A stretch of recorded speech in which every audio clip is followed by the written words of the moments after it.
kasi dito foul. Actually, re-review pa nga kung ano kind of foul yun eh. It's not only whether there is a foul or not. The foul is there.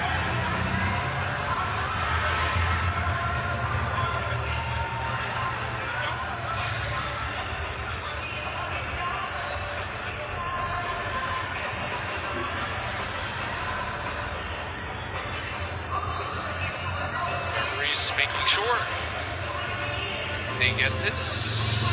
Napaka-importanting matchup nga kasi nito. Unsportsmanlike foul. Sportsmanlike foul on number 3, Paul Lee. And everybody at Magnolia is in disbelief there. Well, pinalo niya sa chest. The ball is not there. The ball is...